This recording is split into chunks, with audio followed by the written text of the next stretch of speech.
Good morning.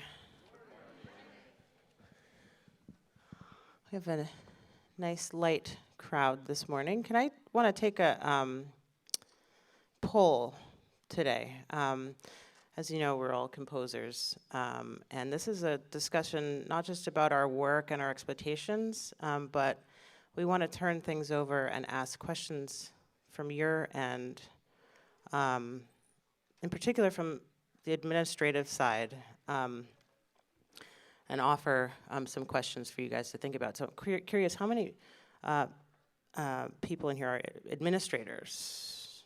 Oh, fun, great. Composers? Oh my goodness, okay, composers, good. Educators, there's probably some crossover there, educators and, okay, great, performers, yeah. Okay, yeah, a lot of crossover, of course. Great, well, I'm Jessie Montgomery, composer and violinist, and we have a wonderful panel today of exceptional colleagues here. Carlos Simon, Inti figgis-vizueta, and Kevin Day. Yes, and we'll have a little some intros in just a minute. This is essentially an ongoing conversation that we're sort of bringing you in on. We talk as composers constantly to each other, each other, sharing experiences and questions about how we create, why we create, and under which circumstances we create. We want to use this time to imagine together new models for what a composer residency can look like, taking into account the experiences and anecdotes we'll share with you today. We'll talk about issues of tokenism that may have inevitably come up for each of us in our lives in some way. And from the standpoint of administration, we want to explore what kinds of metrics are being established to evaluate these residencies and their effects on your audiences and community development.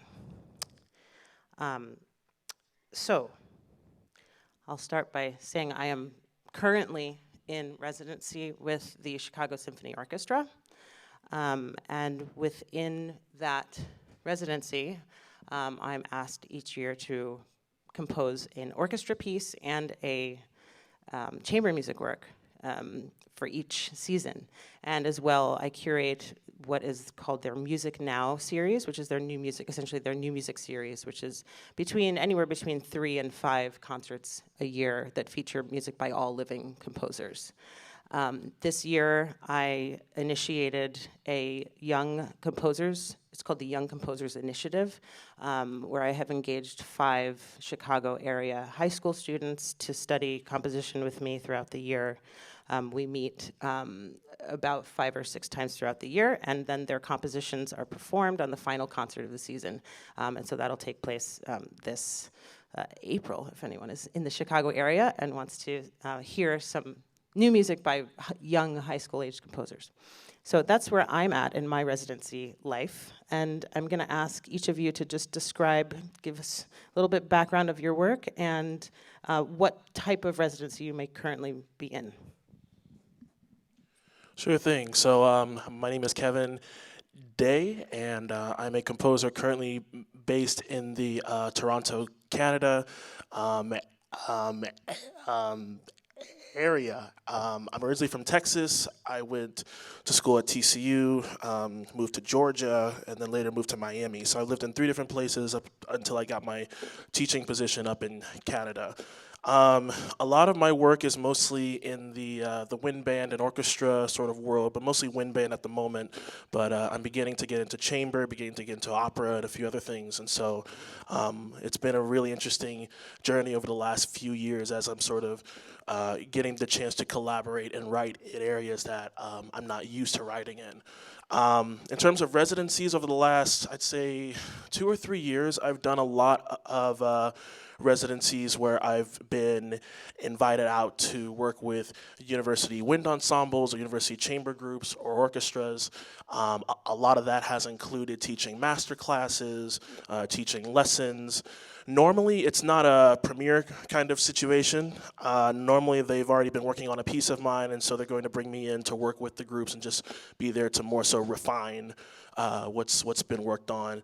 And so all of those experiences have taught me a lot just about working with different conductors, meeting various administrators at various places, and also just getting to interact with the communities that I've been asked to come to. So that's pretty much what residency life has looked like for me.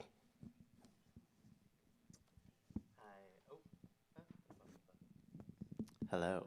My name is Inti figgis-vizueta, and I'm a composer based in New York from Washington, D.C. You might have seen me right over here yesterday. I kind of work fairly closely with almost all of my collaborators, which includes often going out to similarly going out to universities, working with a lot of kind of new music ensembles as well as sinfonietas at a lot of universities. I just finished up a residency at Dumbarton Oaks in Washington, D.C., focused on the research and kind of application of pre-Columbian art in kind of my practice as someone whose ancestors and family comes from the Andes. There's many kind of musical instruments that kind of come out of that area that I've been interested in kind of bringing back into the musical fold. And so as part of this residency that I just finished this past fall in Washington, D.C., I did a kind of combination of research and presentations as kind of part of, I guess, my time there. It was an interesting residency because it was less on the music side and much more on the research side, which wasn't kind of where I was, I normally kind of live. And so part of that meant engaging much more with scholars and scholarship as a way of kind of bringing my ideas there. And for them, it was a very kind of new experience that they expressed to me many times of, kind of not being used to the interfacing with artists and the kind of research as something to kind of put into practice. And so that was the most recent kind of residency that I did, and that kind of research is going into a new piece that I'm writing for Kronos Quartet coming up this year. And so, like, for me, often, I guess, residencies serve a function of both kind of collaborating and kind of being in a space of listening with current and future collaborators, as well as now this kind of interesting place that research, as composers is maybe a space for that as well. Hello, my name is Carlos Simon. I am currently a composer in residence for the Kennedy Center in Washington, D.C. And I work with a variety of, the orchestra, National Symphony, the Washington National Opera, ballet, and education department, jazz. So it's cross-disciplinary and across the center. So it's a lot of work. It's a 3-year residency right now, but a lot of the projects that I do, even though it's work across, I try to create the commission so that it's working across the center. So just finished a piece, an opera, actually, a short opera, collaborating with Mo Willems. You have kids? Anybody? So who has kids? If you have kids, you know who Mo Willems is. He's like the Dr. Seuss of our time. He's kids illustrator. And we wanted to, he's also artist in residence at the Kennedy Center as well. And so we created one of his books out of an opera for kids. And we're going to have the young K-Fritz artists sing the opera. The National Symphony will play with the orchestra. So that's just an example of like cross-blending across departments with commissions that I have with the center. So also I do I have residencies with institutions, universities. Week long. Sometimes it could be 2 days. But yeah, that's my work as a composer in residence.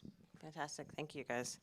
Um, Great. So, I mean, I think, as you can hear from these descriptions of the depth and the variety of work that's going on among this group of people, you can imagine the level of impact that has within an organization.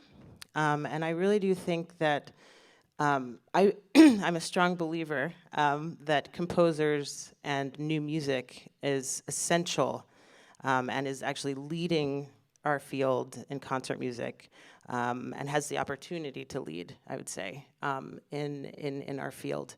And I think, putting composers in those positions of engaging with Carlos engaging with all of the aspects of the performing ensembles throughout the Kennedy Center and creating these like dynamic, community engaged art pieces and things like that. This is something that has a really long-standing effect on what can happen curatorially within organizations and the kinds of communities that can be brought in. I think composers bring a sort of immediacy to the music, to the art, and to the feeling of being in a space listening to music. And I think that's a thing that we all sort of on a very basic human level crave, that kind of connection.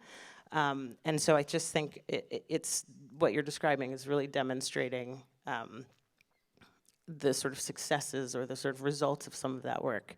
And I thought maybe I'd like to ask, and anyone can jump in, what would you define as a sort of successful residency for you? Like what would you be able to do in that space?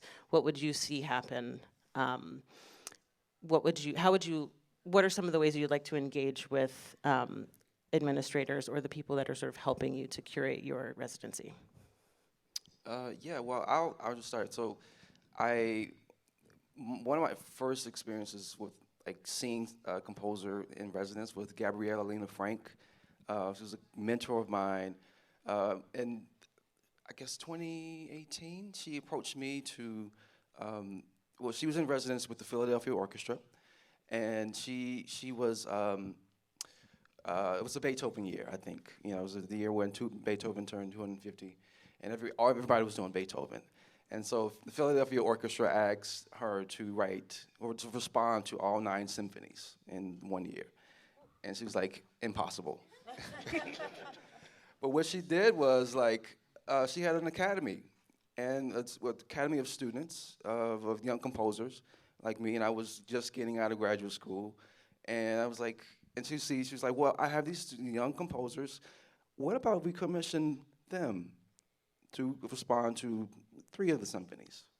And so she asked me, 2 other composers, Iman Abibi and Jessica Hunt, to respond to 3 of the symphonies. So, and so with that particular opportunity, it was not just about writing the piece, it was about seeing how she responded to administrators in emails, seeing how she worked with an orchestra. We had a workshop reading with our pieces. It's only 5 minutes long, by the way.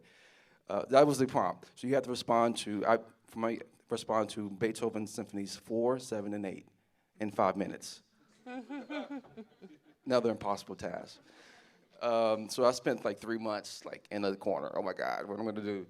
Right. But it was that she helped me through that, because oftentimes as composers you get that intimidation by the orchestra, the prompt that's given oftentimes with the commission. But she helped me through that, and so I saw how to kind of respond, and when I started my residency at the Kennedy Center, and I started getting these prompts, and we want you to write a piece for this, and I was like, okay, so how can I shape this in a way that I get something out of it, but they also get something out of a piece. So it's not transactional, it becomes more of a thing. So more of a thing where I'm giving back to the community, but also writing a piece. With Gabby, I call her Gabby. She was like, my mission is to create a pipeline for composers of color.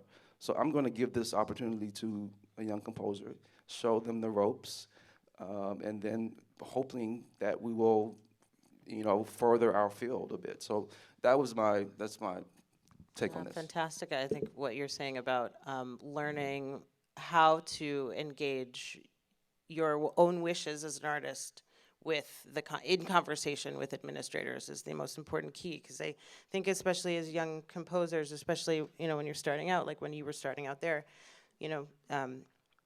the creative artistic planning teams in these institutions will come up with a wish for you, and we actually have agency in deciding how we want to engage with their wishes of us.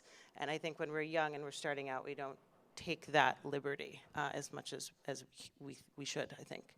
I just briefly realized I forgot to mention that there is a Q&A open online, and also if you're here and you would rather submit a question digitally, is that right, digitally? Yeah, okay.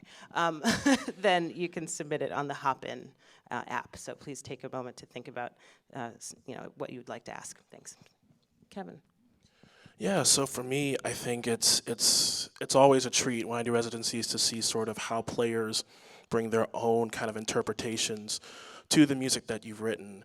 And in particular, this happened with a piece of mine. I wrote a concerto for wind ensemble that is it's around 25 minutes or so. It's around like 5 movements. It's a challenging piece, and these movements are based on the music that I grew up in, which was mostly in jazz, gospel, R&B, hip hop, all these genres. And so taking the music that I know very well and sort of putting into this context that it really hasn't been seen before, and sort of writing it in a context that, how, like, the question on my mind when I was writing this piece was, how do I write this in a way where players who may have not had this performance practice still be able to execute what I want them to do? So that was the big challenge with that piece. But it's been interesting as I've worked with groups on this piece, each one brings out certain nuances that I couldn't have predicted. A lot of the times, especially the drummer, because this piece relies a lot on the drummer and them keeping time and making sure like the wind band doesn't go off the rails, seeing what they do and adding in certain parts or whatever that I did not write. And I was like, that's really cool. Like, I just never would have ever thought to do that. There are parts of that piece where there are the sort of quasi improvisatory moments, and so seeing how each of the soloists bring their own sort of flair to it and their own voice has been really amazing to see. So I think for me, that's what's been really awesome to watch, is just seeing how players engage with your music, how conductors engage with it, and sometimes these changes or these ways where we're in rehearsal and we're like, can we try this? Can we try that? Can we try that? And I'm like, yeah, sure. You're not going to offend me either way. So I think that's what's been really wonderful with that piece in particular, is just seeing how players have engaged with this music that means very much a lot to me. So. Hello. Okay, there was a switch. I think towards the question of a kind of maybe the idea of building best practices for kind of administrative interfacing with composers in residence, and with people who you're inviting into the space. And of course, this concept of invitation is one that maybe has come up a few times in the conference. One thing that comes up for me is because I kind of work in a non-traditional way with ensembles, with conductors, with all parts of the kind of musical process. I often find that I am waiting for I'm waiting for more invitations. even just saying, do you want to come here and I'll pay you a nice amount of money? And I'm like, thank you. It doesn't always give me the sense that there's a kind of desire to shape the space in a way that actually is reflective of me. It's often kind of me being a guest always. And so, I think one thing that could be integrated rather easily is kind of going in question first. Kind of what do you imagine this time can be? What do you kind of see as the members of the community that you might want to engage? I think as composers who are kind of all I think all of us kind of coming out of a university kind of path, often the way that we are invited back into those spaces as, guests in seminars or for these short residencies, makes it so that we are kind of put along just one single track of who we are engaging. And that is often just the composition students in a space.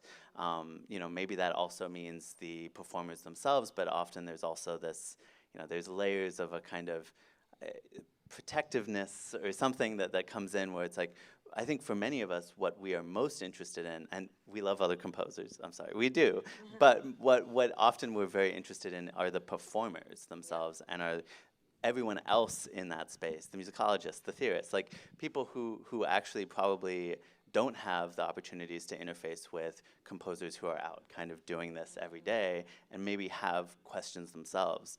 I think one of the things that we find is that composition is really scary to start and is really kind of, there's a lot of sense of either you are or you aren't. And I think that like when we're able to kind of ask, who do you want to be in the room? Maybe that means that we can kind of create create opportunities for kind of co-learning, because I think for me, like I don't go into spaces just as a teacher. I don't go in just to kind of hear myself speak. I'm really interested in a variety of responses and ideas to my own approaches and trying to hear other people's. And so I think from the administrative side, if there's also a sense of like, what do you imagine this can be, then I think composers themselves will feel much more comfortable not just defaulting to how it's been done. Great, thank you, Inti.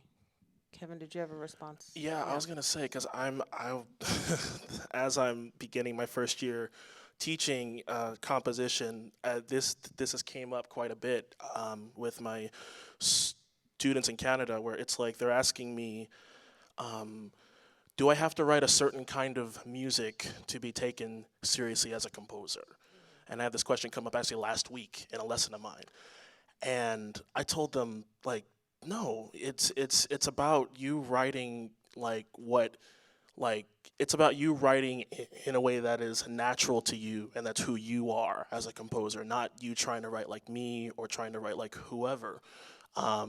So that was more in response to what you said about sort of composers trying to figure out where we are and who we are and all that. But as a teacher, I'm trying to encourage my students to sort of look at things from a more maybe open-minded perspective, where the influences that you have, the voices that you grew up with, that this music is valid and the way you write is valid, and so you don't have to write a certain way to be this serious composer. So yeah, that's great. And I think also it sounds like what we're really looking for, like ideally these residencies are places where you're growing. It's an artist-led growth service kind of that we're engaging in for the setting up scenarios where composers can actually.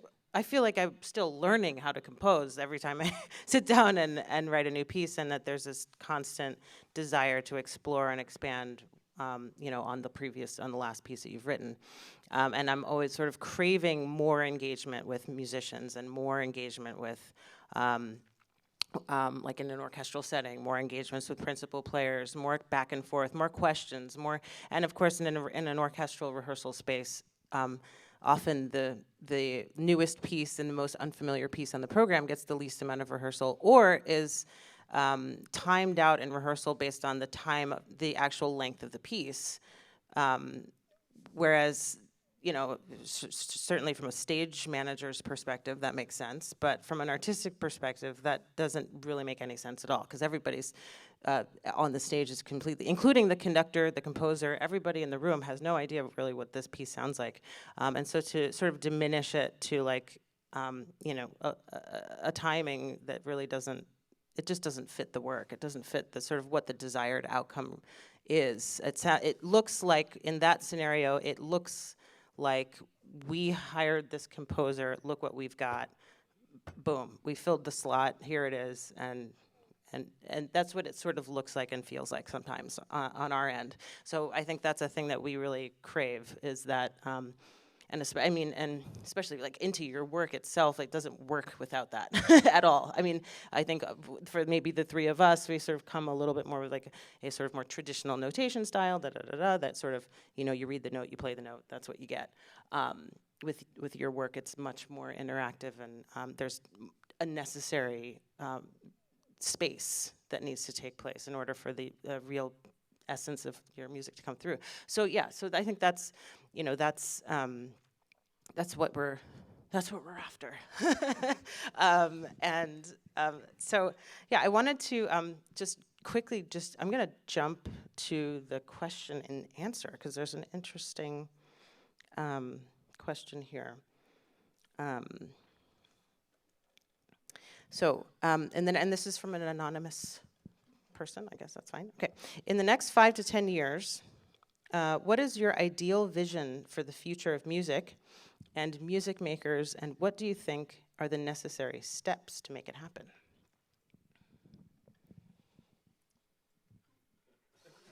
No big deal. Okay, big question. Big question, but it's a good question.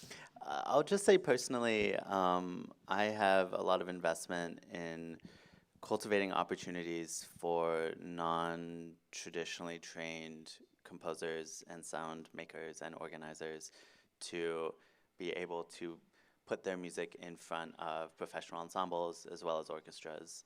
I always see this world split sometimes by the way in which we make music. I have so many friends who are incredible improvisers, who make music with other people to such a depth and degree of just incredible, I don't want to say excellence, but just incredibleness or something, that I really, I see them in this one space, and this like almost like no bridge kind of built in order to kind of bring them into our spaces. And I think that so much of kind of, at least for me, I grew up kind of really in a community music making kind of background and setting. I felt like there's a kind of degree of respectability and kind of, I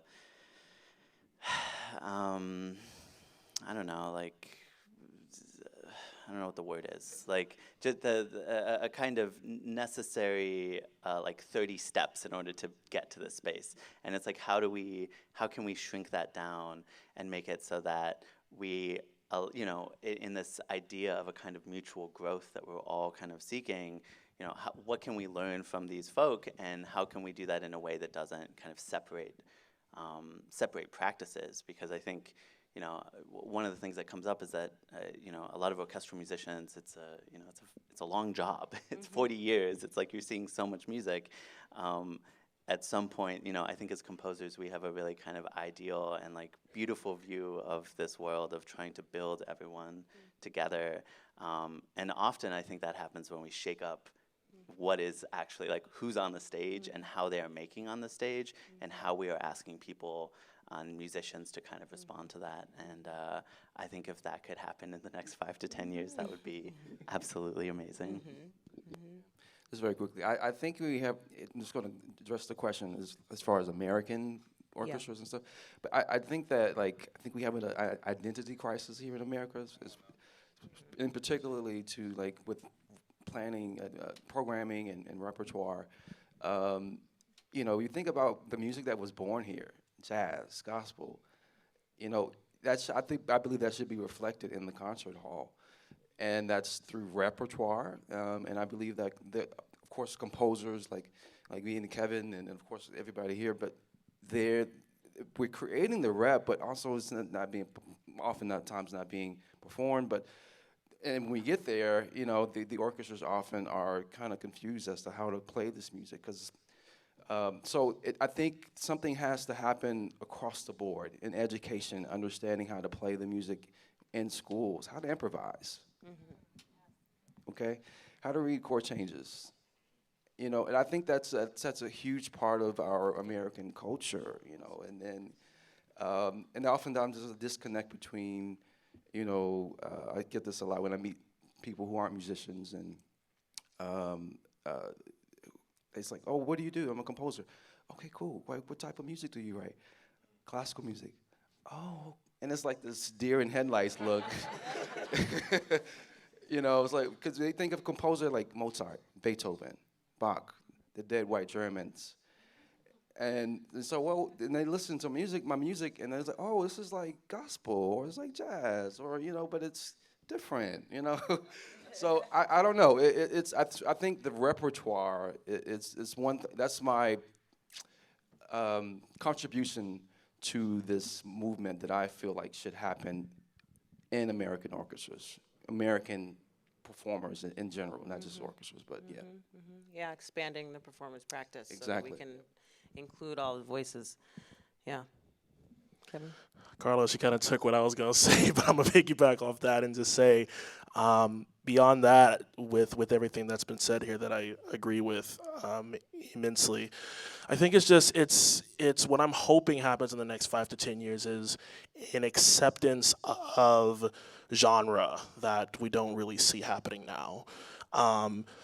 And especially within the classical sphere and other spheres, I think we live in a time where genres are blurred and you have things that are fusing with other things. And so it's creating some really, really interesting music within, I guess, our classical orchestral context. So my hope is that there's more of an acceptance of that happening and seeing how these composers' voices really flourish and really grow. Yeah, fantastic. And I just to piggyback off that and also sort of bring in this question of metrics and what it is we're actually looking at and hoping for in terms of audience development. And I think, you know, bringing this eclectic sort of or more expanded view of music and genre and I think that brings in, it has the potential to bring in a broader audience, the potential to bring in different types of collaborations and different types of engagements with different parts of your community. And I think that, I feel like that is, you know, that's really what we're hoping for, and that maybe there's, you know, has anyone, I want to implant this in some of your heads here, or just a question, is there a goal in mind, actually, in terms of, are you hoping that actually the sort of movement that's happening now, where you're hiring more people of color and more people with different kinds of musical experiences and styles, is there an actual goal or wish that actually generates a different type of world, a different type of audience? Or is this a moment to try something new just for the sake of, you know, staying on brand or on trend, and sort of, you know, so where do you sit in that question, and within your own organization? Yeah, just to add on to that, one of the coolest things I've seen happen, especially since I was living in Miami for a while, was there's an orchestra out there called the New Deco Ensemble. And if you've never heard of this group, they do this, what we're sort of talking about, genre mixing and all this, I think, very well, where it's like they bring in these artists to collaborate and they write these orchestral arrangements of their works. And I've seen this happen with a few other orchestras as well, with Kendrick coming in to do a set with the National Symphony Orchestra a few years ago, or with the group in Miami I mentioned, they brought in Robert Glasper. I've seen other groups that have brought in Leanne LaHavas or Lizzo or whoever, like Beyonce. So it's sort of taking these artists that have, I mean, contributed hugely to the culture of what is happening now and bringing them into a classical context. I just think that's really amazing. So hopefully I get to see more of that. We're going to move to audience questions in just a minute, but I want to address another interesting thing that just came in on the Q&A, and this is a conversation that I have had many times with advisors and mentors of mine. This is a great question, very direct question, I love it. As a composer, what do you think about the obsession with premieres? Um, I think this falls under the transactional issue that you're talking about, Carlos. In order, there's this sort of very black and white thinking that, in order to engage with a composer, in order to be relevant, in order for there to be a fulfillment of, to validate, or, the reason of having new music or having a composer there has to be a premiere. Now, we like writing music. We decided to become composers because we enjoy composing. Sometimes the flow of artistic creativity, it doesn't, sometimes in a year, you might have 3 or 4 orchestral commissions, on your plate, and it feels almost impossible. And sometimes it is. Sometimes we run into some really hairy things. And I think if we can figure out ways to engage composers to where they're still freely creating what it is they want to create, and that they're actually developing their work and not necessarily punching a clock with all of these premieres. It can be a taxing thing. But how does that question strike any of you as? Session with premieres. Yeah. Well, I mean, it's new music, right? And I think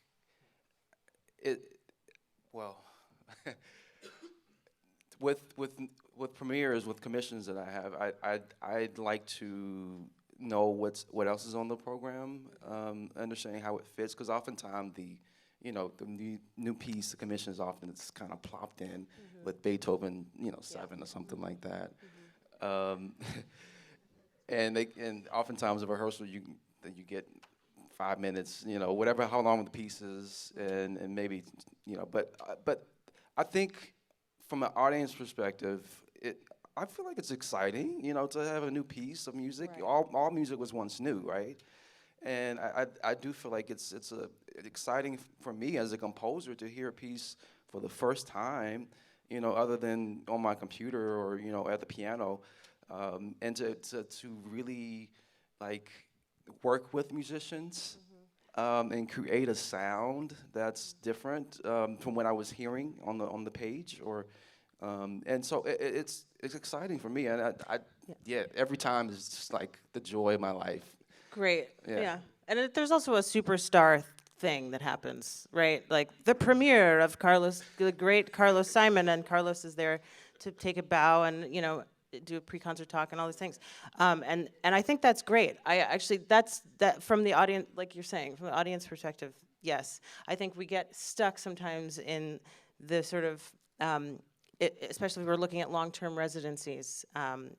There's room for, I think, a little more fluidity in terms of whether or not there doesn't necessarily have to be a giant premiere at the end of year 1, but looking ahead and making it so that that there's really a focus on artist development in some case, depending on, and it really does depend on the composer and the person that you're engaging and sort of what their capacity is and what their wishes are. But so looking at it from all angles if we can.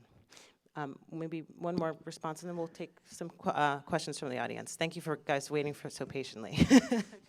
Yes, thank you. I'll keep it short. I think for me, this question comes up a lot from young composers who I'm teaching or I'm working with, where often, often their pieces get played once. I think that there are a lot of groups these days who are kind of interested in maybe bridging that gap a little bit.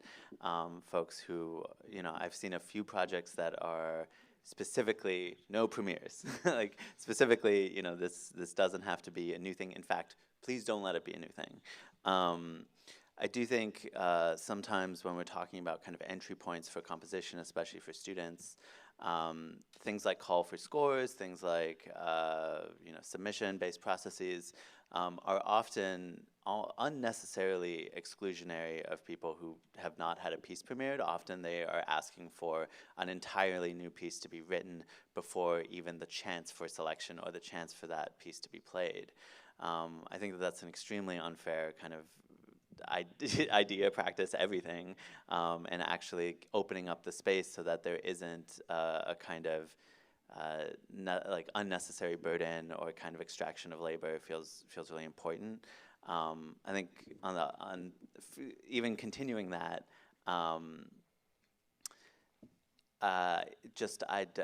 This is maybe personal, and maybe the star thing makes sense, but I just don't even understand when that isn't a factor, why a world premiere is desired.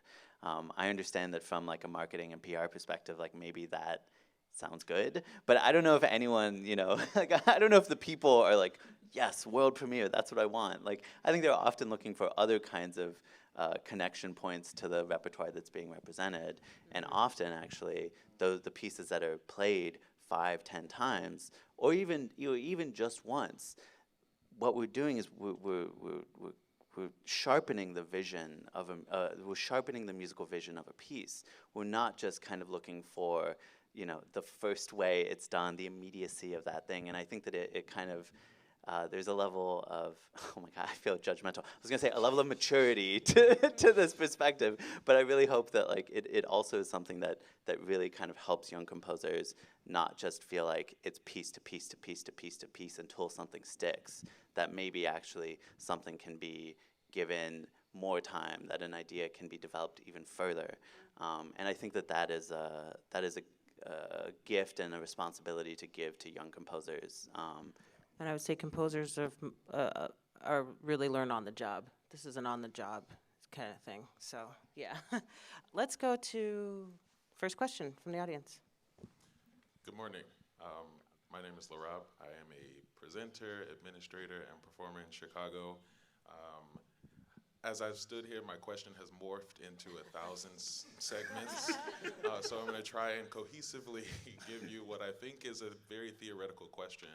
Obviously, in the past 200 years, only in the past 200 years, have we decided that we're just going to kind of keep repeating the same repertoire over and over and over again. And in Mozart and Beethoven and even Bach's days, at every instance of their creation, that was what new music was. Mm-hmm. And so my question is, maybe, is classical music I feel like as composers, maybe the terminology is incorrect. Right. Classical, is that it? Is that what we're describing this music as? Is it classical music? Is it new music? I think it's all very limiting, but I love your thoughts on this idea. Kevin, you seem urgently. I will see if you're gonna jump in. Okay. No, I think I may have said this already, but no, I think for me, it's sort of hard for me to say I write strictly classical music, because that word, I think, implies constructs that maybe composers don't, and often don't now, fully utilize. And like I said, I think there's this genre blending that happens, and a lot of my music that I guess people categorize as maybe classical is very much influenced by other things. So instead of sort of trying to figure out why that's the case, for me, I've just embraced the fact that I think my music is something that can't be categorized or put into a certain thing, but my music is a correlation of all the experiences that I've lived and have played. So however people choose to categorize, that's on them, but it's more so it's about the music that I know is coming from places that are obviously not in the traditional classical way. So. Yeah, and we use the word classical to define. Oh, Carlos, No, we go, use go, the go. word classical to describe orchestral music or music that's performed in a concert hall, I guess. I find when that question comes, there's actually this correlates with someone on the online that asked about, how do you describe your music without just calling it new music or not, or it's basically the same question you asked. But I think, I end up doing this long stuttering explanation whenever anybody asks me, what kind of music do you write? And it's, I write classical, it would be considered classical music, but if you listen to it, you might not necessarily feel that way. It's written for orchestral instruments usually. Sometimes I mix things up and, what? Okay, well, I guess you got to come to the concert and then you'll find it, But I think Yeah, I think, Laurab, that's just it's an ongoing issue. I think, yeah, I think it's like, just come. That's just that's the answer. Just come to the concert. Yeah, I mean, Yeah. maybe for a question for my colleagues here, do you think maybe terminologies could be like refined in Oh, we this, or constantly have changed, to or evolve them. Yeah. I mean, but how do you define Beyonce's music? In particular, like her last album, Renaissance. Come on, Renaissance. Is it house? You know what I'm saying? So it's not just in our space; it's in every other space too. Yeah, good point. Yeah. Question. Thank you very much. My name is Walter Bittner. I'm the Director of Education and Community Engagement for the Richmond Symphony in Richmond, Virginia. And to give Lee a little context, we're quite engaged with commissioning works from diverse composers. We're in the we're at the beginning of a multi-year residency with Damien Jeter, who's composing an opera for us, Loving Beach, Virginia. And this May we'll be premiering, we run a big youth orchestra program, and our oldest group will be premiering we're part of a consortium that commissioned Roberta Sierra to write a new electric violin concerto. Cool. This is prompted by the question about where to move the needle in the next 5 to 10 years. And I see this conference as very much the role of this work of the conference in society is to accelerate the normalization of diversity in our field. Where it's not happening, I see it, is in our younger ensembles. Our student ensembles are not their conductors are not programming a lot of music by diverse composers. Typical intermediate string orchestra concert will be simplified versions of music by Mozart or Beethoven or Dvorak, and pieces that mean to bring in diversity or just interest, Rosin eating zombies from outer space or something like that. What can we do to acquaint our young musicians who are, strum is out of reach, and what can we do to encourage our contemporary composers of color to write for younger students so that they are meeting your music alongside the music of the traditional composers in our field? That's great. Thanks for that question. Yeah. Honestly, I personally, I've thought about this a lot actually for myself. Like, just the different. When we sit down to write a piece, you're writing from a place of, okay, I'm just going to create this work, and it is therefore going to most likely end up in a professional level ensemble, because you're not putting any real restrictions on the techniques and things that you want to use.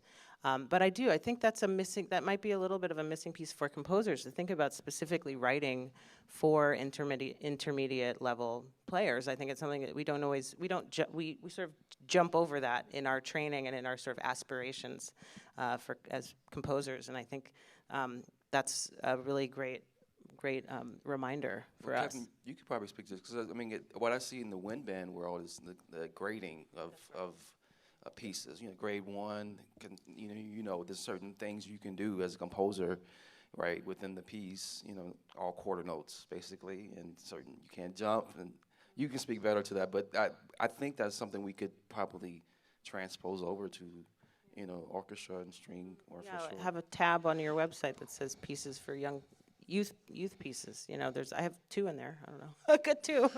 Yeah. But they're little things, but it's go. Kevin, did you have? Yeah, I mean, it's always a question that's on my mind. Anytime I go to conferences like Midwest or TMEA or things like that, I always get this question, Kevin, where's your next grade 2? Where's your next grade 3?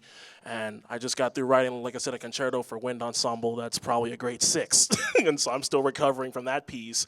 And it's, anytime I've asked my colleagues about this too, I mean, I think, and mostly speaking to what I know in the wind band world, a lot of it is the fear of sort of trying to write that music. Because for a lot of my friends, it's like they see it as it's often harder to write for musicians who are younger, especially when there's grade levels, and within those there's like a chart, and actually I'm kind of helping to to refine this chart that's on the internet, but this chart of like, okay, if it's a grade 1, it has to have these qualifications. If it's a grade 2, it has to have this. And if it's a grade 3, so on and so forth. For a lot of my friends, it's restricting, and they feel like, okay, well, how can I still do musically what's in my head? And like me, I'm kind of crazy. I have a lot of crazy rhythms up here. How do I get that into a grade 1 context or a grade 2 context? So I have friends who do this very well, who are composers of color and women and writing some really amazing music for musicians at that level. I've tried my hand at it. I've written a 1 grade 3, 1 grade 1, and a 2. But like Jessie has said, it's not part of our training. It's not something I learned in school, how to write a grade 1 band piece. It's not. These are often things we have to learn through talking with our friends who are band directors, and it's often more of a collaborative process where they're like, okay, we want you to write this, and we bring in the piece to rehearsal, and we see what works and what does not work. And so often that's how I learn as someone who just did not have that training was, okay, I know the flutes can only go up to here. I know tubas, yes, I want them to play low, but they can't go as low as I want them to go. So I think part of that is also a joy to me because I really feel like I'm learning from my colleagues who are interacting with these students every day and who knows exactly what their group can and cannot do. So I think it's just maybe composers sort of opening ourselves up to being able to be in a space where we can learn from our conductor colleagues. Hi, my name is Melissa Nod. I just wanted to share really quickly to this question that Sphinx Venture Fund just offered us at the American Composers Orchestra an award to commission composers of color, specifically Black and Latinx composers, over the next 2 years to write for younger players. Yay. And also to go back and grade our past catalog of earshot works. So if you're interested in this, and I'm sorry to interrupt, but I just wanted to make sure since we got this question so many times, that resource is available. Come see me. Thanks so much. Fantastic. Thank you, Melissa. I'll just say one last thing, which is just that I also think there needs to be a cultural shift at the level of youth orchestras where there is a lot of experimental and person-focused music from anyone from Pauline Oliveros to American experimentalism with Earl Brown to folks like George Lewis to like, there is a lot of music that those kids can play. And I had a piece that was a very simple piece that actually professional orchestras had more problems with it than the Shenandoah Valley Youth Symphony when they played it. Those kids were creative, like, you know, so just to say, like, you know, I also think that there's a role that the orchestra leadership and those conductors can play in bringing in other kinds of learning experiences for their students that isn't, you know, just quarter to 8th to 16th to, you know, like that kind of pathway. There is also other ways that we can engage students creatively. Yeah. Yeah, hi, I will be very brief because mine was on this exact topic. And I just wanted to acknowledge that, Jessie, you made it possible for, I'm sorry, I work for Orchids in the Baltimore Symphony. And you made it possible for us to take a piece of yours, do major jam, and arrange it. Yeah. And so also making that accessible for educators to have, you know, tiered level parts, things that we can also afford as nonprofit organizations, educational organizations. And the last thing I just want to acknowledge in Jessie's piece was that you had an improvisatory section that opened it, and which I think was played by your quartet. That's right. Originally, and our Yeah. kids were just like ready. They were raring to go. It was beautiful. I don't know if you've heard Thank it. But we you. have a Oh, video, good. and thank you for making that possible. So Of please, course. I do hope you can mentor all the young composers that you're mentoring. That is a very ready market. Awesome. Great. Yeah, will do. Next question.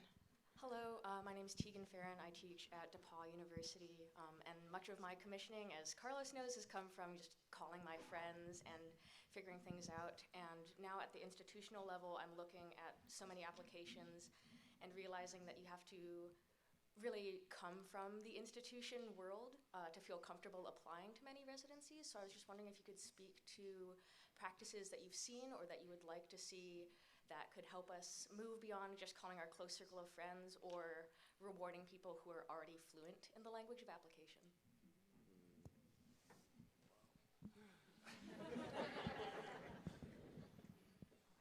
Hi, John Spencer. You gotta answer the I question. think we're going to try to answer that question. Yeah. We're going to attempt to answer it. It's a Well- hard question to answer, but.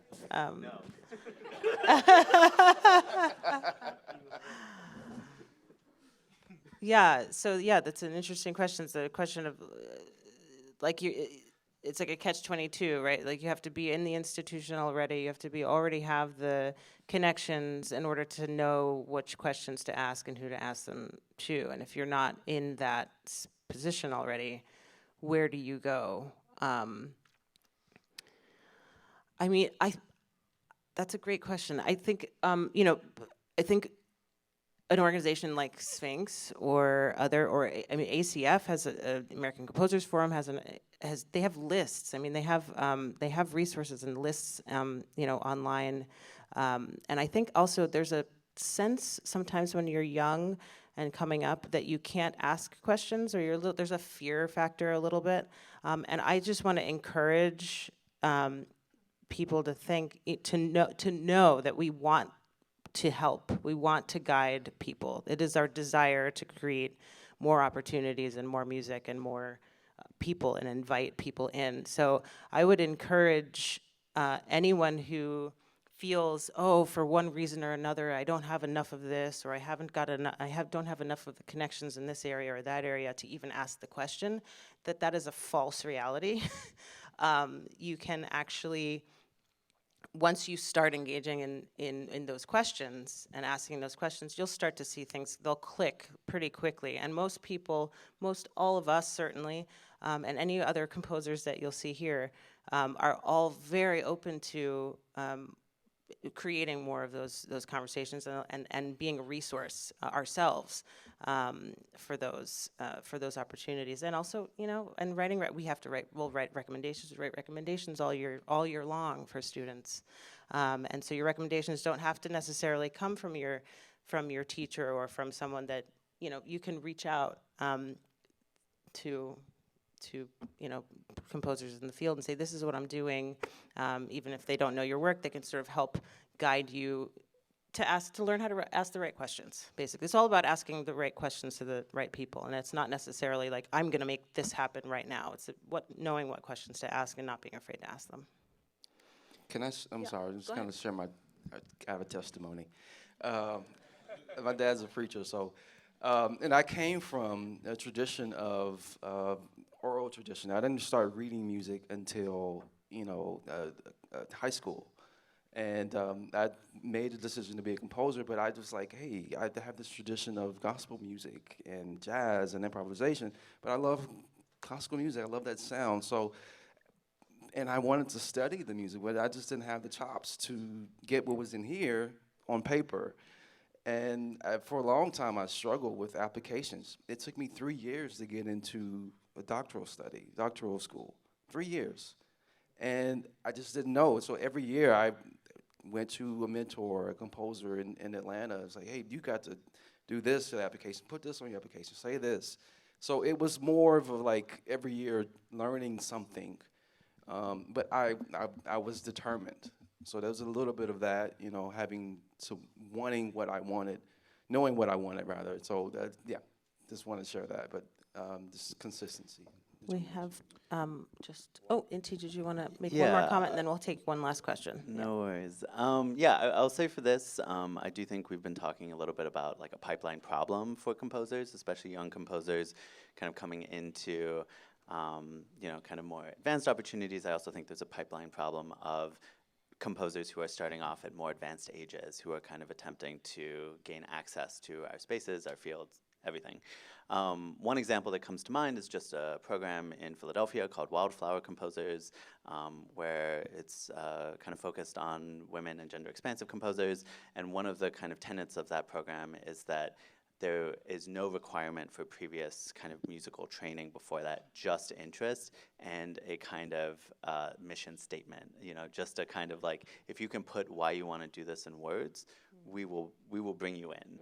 And so from that, then there is this kind of access to the kind of cultural and intellectual knowledge, I guess, that you kind of need to rise through this field. but I think just creating more access points for people older, not just kind of starting off early, is really important. Wonderful. And lastly, John. Sorry for jumping the gun. Yes. David Harrington, when he was 13 or 14 years old, said or thought to himself, all the music I'm learning, all the music I'm playing was written by 4 guys who all lived in the same city 200 years ago, and there has to be more. And you're the ultimate expression of what's happened. I want to thank you. All the exciting panels so far at Sphinx, this is by far the one that's having the biggest impact on me. So I'm the president of Chamber Music Cincinnati, and I think largely the box that we live in or have tried to live in for many years is our fault. If all concerts are, whether it's orchestral concerts, chamber music, or whatever, are museums for musics that were written 200 years ago, then we're in big trouble. Carlos talked about coming to this through jazz. I came to chamber music through jazz, specifically through the Modern Jazz Quartet and a composer, John Lewis, who wrote jazz compositions in classical forms, and that led me to chamber music. But this is a 100-plus-year-old conversation, because when Dvorak came to America in the 1890s, he said he thought that American music and the basis for it was going to be what it was in Europe, and Harry Burleigh taught him that, no, it's not. It's black church music. And the next thing you know, themes from black church music made its way into the New World Symphony, the American String Quartet, and other things. A conclusion that I've come to in the last year in booking ensembles is to stop not completely, but there are agents who are facilitators and there are agents who are barriers. And so we're now setting up brainstorming sessions with ensembles to talk about, ask a question, what would you guys like to do? And they ask what we would be open to, and we're going to see what happens with that. The next iteration, I'm now aware, and I am already talking to some composers directly, is how should we be engaging directly with you, given that some of you are phenomenally busy composing? What's the right way to begin the dialogue? Thanks, John. Unfortunately, we do have to stop, even though that's a very good question. But let's talk after. We're all here, and I think that's something. I'm glad that we're ending on that note of the ongoing conversation that we're going to have with all of you as we go on. So thank you so much, very much. Thank you.